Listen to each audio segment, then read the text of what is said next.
কিভাবে খুব সহজেই অটোক্যাড দিয়ে স্টেয়ার সেকশন ড্র করা যায় সেটা আজকে দেখাবো। প্রথমে একটা লাইন নেবেন, এল লেখে এন্টার।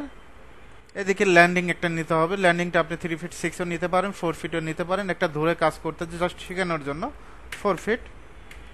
এখন আমরা পলি লাইন নেব। পলি লাইনের শর্টকাট PL লেখে এন্টার, আশা করি নিতে পারবেন।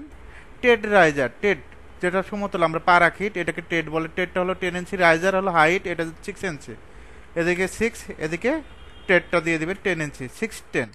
এখন আমরা এটা কপি করব, সিপি লেখে এন্টার। এখান থেকে কতগুলো ধাপ আছে সেগুলো দিয়ে দিবেন। 1 2 3 4 5 6 7 8 9 10। ওকে, লাইন নেবেন, এল লেখে এন্টার। এই পয়েন্ট থেকে আমরা নেব হলো 4 ফিট। কত ফিট? 4 ফিট। এদিকে 6 ইঞ্চি, ল্যান্ডিংটা 6 ইঞ্চি, জাস্ট ক্লিক করব। একইভাবে এদিকে 6 ইঞ্চি, জাস্ট ক্লিক। এখান থেকে কত ফিট? 4 ফিট। এখন আমরা রেফারেন্স লাইন নেব, এল লেখে এন্টার। ওয়েট স্ল্যাব কত? কন্ট্রোল জেড F8 দিবেন। রেফারেন্স লাইন এই পয়েন্ট থেকে এই পয়েন্ট। ওয়েস্ট স্ল্যাব কত ইঞ্চি? 6 ইঞ্চি। অফসেটটা কত নেব? 6 নেব। আশা করি নিতে পারবেন।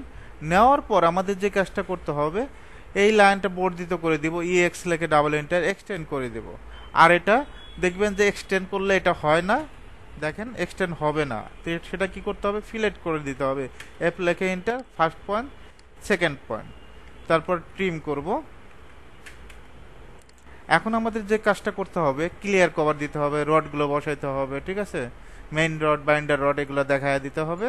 তো আজকে পর্যন্তই, সবাই ভালো থাকবে।